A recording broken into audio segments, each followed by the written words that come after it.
This is a china bowl that was given to me. Someone had glued a small stemmed glass on the bottom. That broke off, so they gave it to me as a remnant. So I now have a bowl with super glue and glass on the bottom.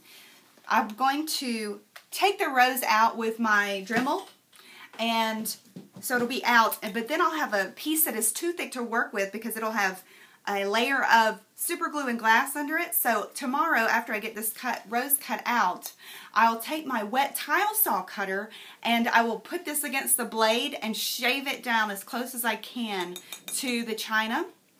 And then I'll have a flat piece which will be thin enough to be used as a mosaic piece, such as on my mosaic guitar. And that's how this process works.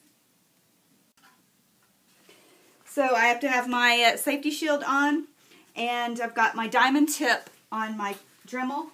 You got to hold on to it because if it jumps, it could cut your hand. So hold on to it while you set it down and pick it up and when it starts.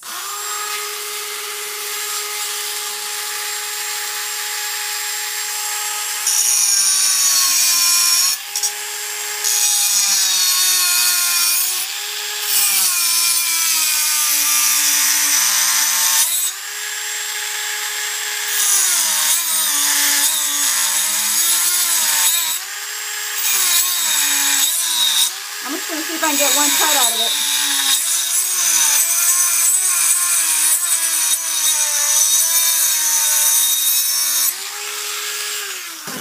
Just for the sake of time, I'm going to see if I can get a cut out of it right here. So I'm going to bang it on this and see if I can get something. Okay, perfect. That was perfect.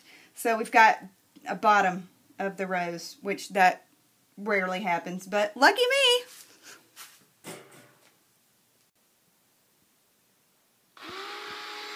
Okay, we got around.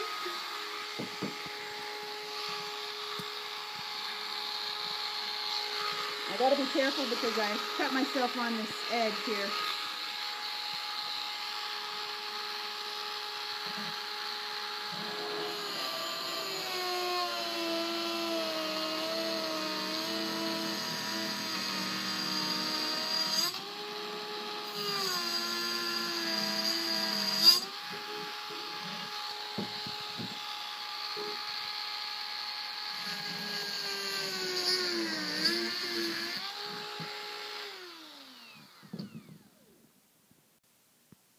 This is our finished piece for tonight, and I cut this last part out with the Dremel because I didn't want to break it on something hard. I often cut them by hand like that on the tile saw or with the Dremel so that I don't risk the main piece being cut in half. So I like my cuts to be precise so I know exactly where it's going to be and it won't damage the rose or whatever's in the china that I want.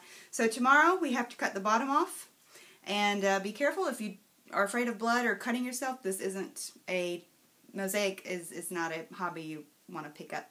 But I'm not afraid of blood, so it's okay.